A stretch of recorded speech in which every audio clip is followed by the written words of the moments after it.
la frase de Antonio Gramsci, que está en los cuadernos de la cárcel, que dice que cuando lo viejo no termina de morir y lo nuevo no termina de nacer, aparece un claro oscuro, y ahí en ese claro oscuro surgen los monstruos, y esos monstruos, le decía yo, se llaman fascismos. Y a lo que vamos, les decía yo, y ahí donde todos se quedaron así como, y a lo que vamos, les digo, es hacia un fascismo, un fascismo del siglo XXI. Y ese fascismo se llama Bukele, hermanos y compañía. Y todos se quedaron así como, ¿y esta que está hablando? ¿Y esta que está? Y ahí empecé a describir los rasgos, ¿verdad? Del fascismo del siglo XX versus los rasgos del siglo XXI. Y señalaba pues que era un fascismo que iba siempre dentro del paradigma capitalista, pero que lo iba a profundizar, a llevarlo a un... permítame que esto lo voy a sacar a la gata. Claro, claro. Bueno. Esperen. Salga. Bueno, aquí dicen María Latino, buenas noches chicos. Sandra Meléndez dice buenas noches, saludos. Carmen Meléndez dice saludos Mario y a su invitada. Rosa Escoropada dice like 45, buenas noches Mario. Y licenciada Julia Evelyn, aquí ya dejaron saludos. Ay, bueno, muchas gracias por los saludos. Entonces, y yo empecé a describir exactamente así, ¿verdad? Como sobre todo se asustaron cuando usted mencionó a Antonio Gramsci. Antonio Gramsci, entonces porque dijeron, ya ideologizó esta conversación. Entonces todos así como con risas irónicas, ¿verdad? Y decir, ay, esta Julia Evelyn ya viene con su gente, con su marxismo trasnochado y que no sé qué, ¿verdad? Y empezaron a hablar, inclusive dijeron que aquí lo que iba a haber era algunos hablaban de que el paradigma neoliberal se iba a derrumbar y que íbamos finalmente a pasar al post-neoliberalismo, que y que, bueno, yo simplemente les digo, les aviso, así como uno dice, yo aviso. Y una vez que como dice, cuando uno dice golpe avisa, después que no digan. No hay justicia. Exactamente. Y ahí me quedé calladita, ¿verdad? Y como yo les decía, como me ven aquí toda chuquita, ¿verdad? Y toda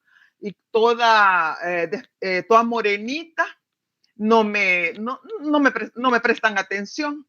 Y entonces, pero va a llegar el día en que vamos a hablar sobre esta conferencia. Lamentablemente, pues ya no pude estar en la UCA para decirles la frase que voy a decir en este momento. Yo se los dije y ustedes no me quisieron creer.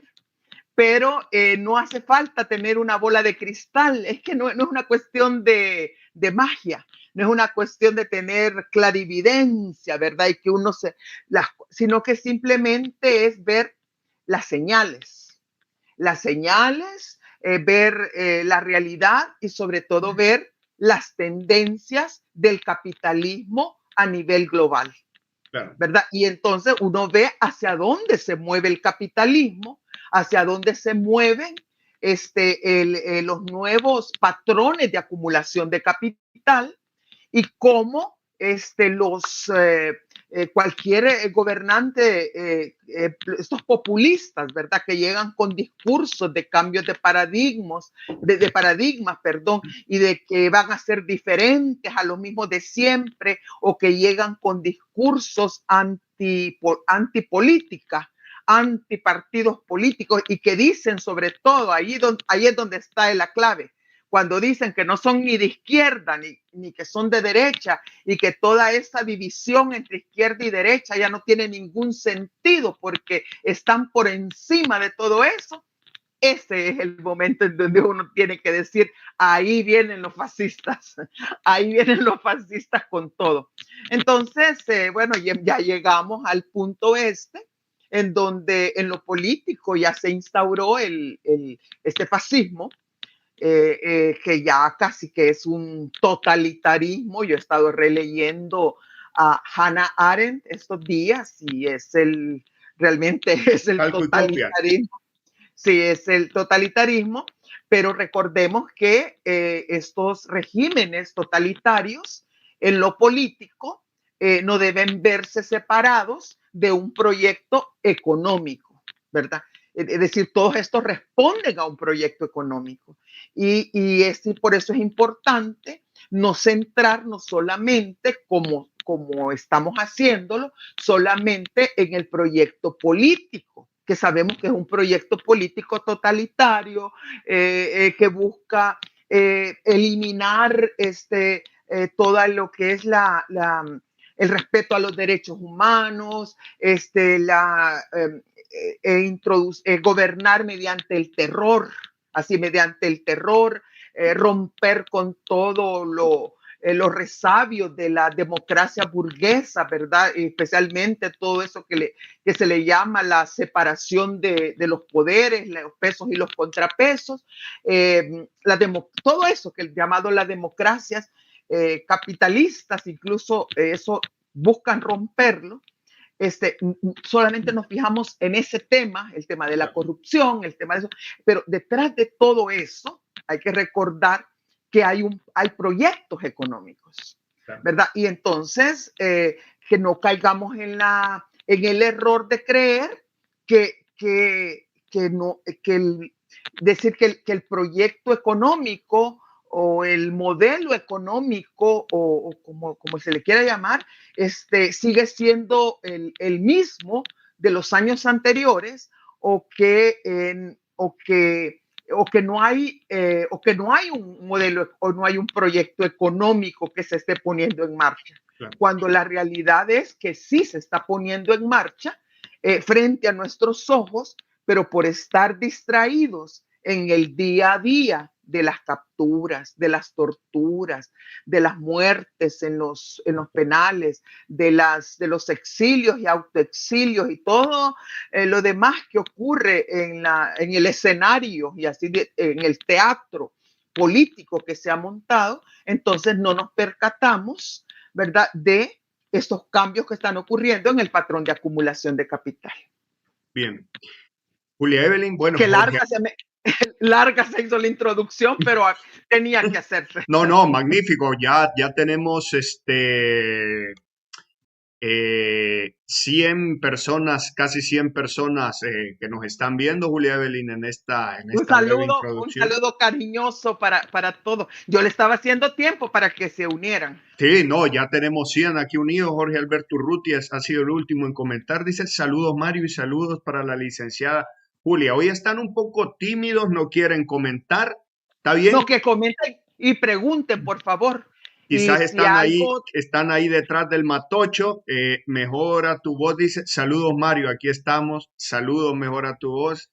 Nos están viendo, mejora tu voz desde acá de Argentina. Siempre se conecta, él está ahí también detrás del matocho. Bueno, si no quieren comentar, por lo menos dejen su like, ¿verdad? Buenas noches, excelente invitada, dice Julia Granada.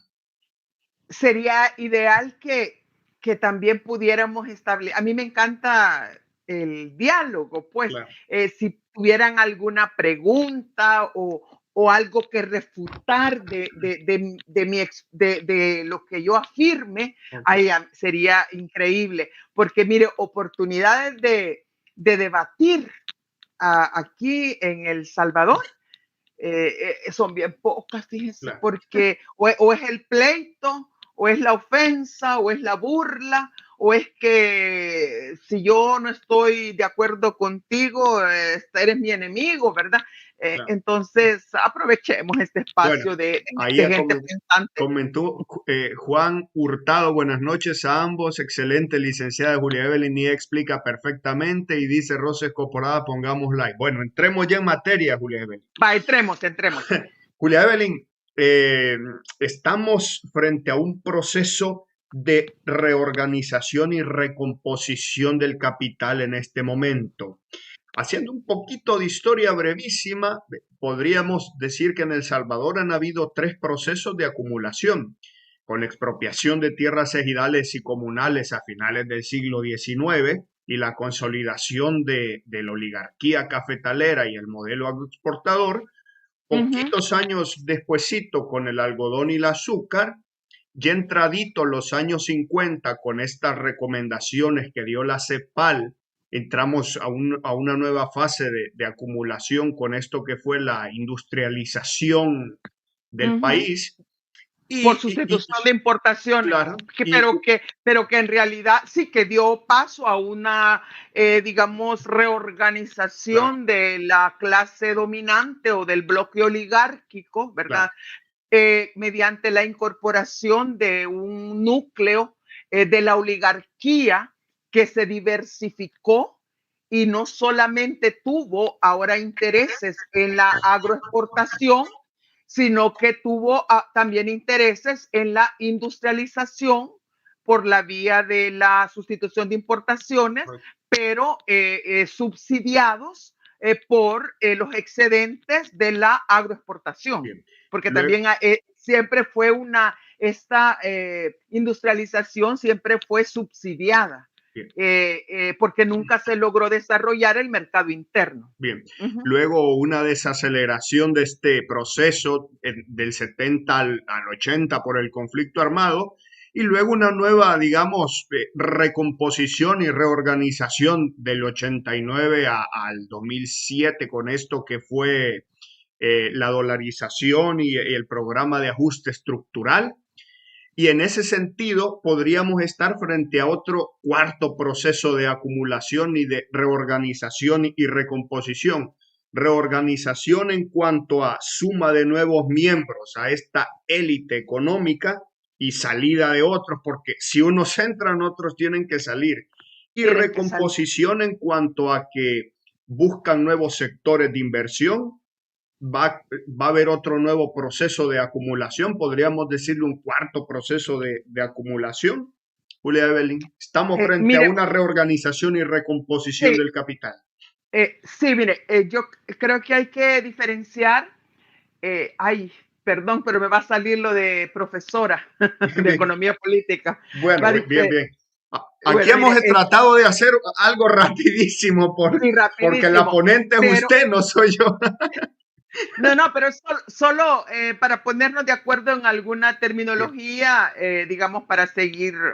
Lo que ocurre en 1880 es la acumulación originaria del originaria de capital, capital. ¿verdad? Donde se empieza el proceso de separación entre la propiedad de los medios de producción, que eran las tierras ejidales y comunales, ¿verdad? Que se dan todas esas leyes de expropiación de las tierras comunales y ejidales y el proceso de transferencia de esas tierras hacia la oligarquía cafetalera exportadora, ¿verdad? Entonces ahí es donde se separa dice los medios de producción de, de los productores directos y se forma la clase del agroexportadora, cafetalera agroexportadora y la clase jornalera, ¿verdad? Que va a trabajar en las fincas propiedad ahora de la oligarquía cafetalera. Entonces, eso, digamos, ahí se da todas, y muchos, bueno, hay diferencias, ¿verdad?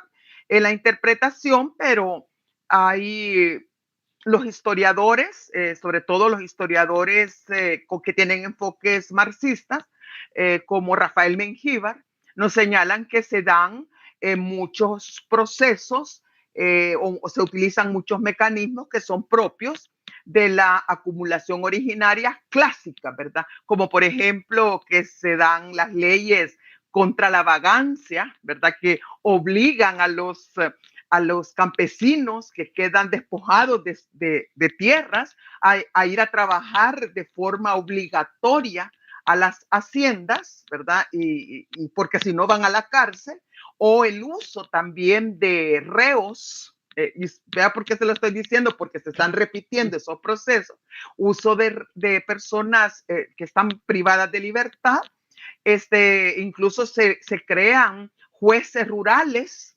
y que no son licenciados en ciencias jurídicas, sino que bachilleres, que se crean los jueces rurales, Se crea la guardia. capturan sí, sí, y se captura a muchas personas con por cualquier cosa, ¿verdad?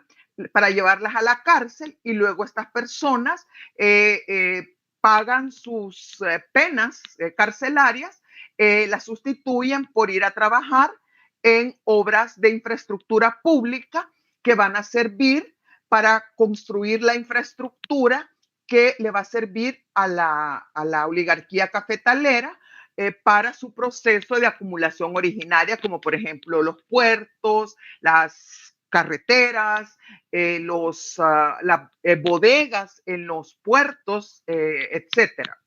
Entonces, ese es el proceso de acumulación originaria que se da entre 1860 y 1880. Y luego después vienen otros procesos.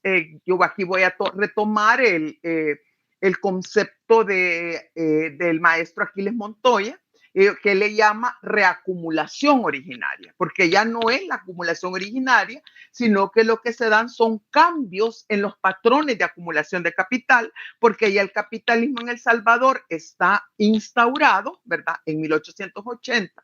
Pero luego vienen cambios en el modelo económico, es decir, en la forma específica en que funciona el capitalismo en un momento determinado, y esos cambios en el modelo están determinados por cambios que se dan en el funcionamiento del capitalismo a nivel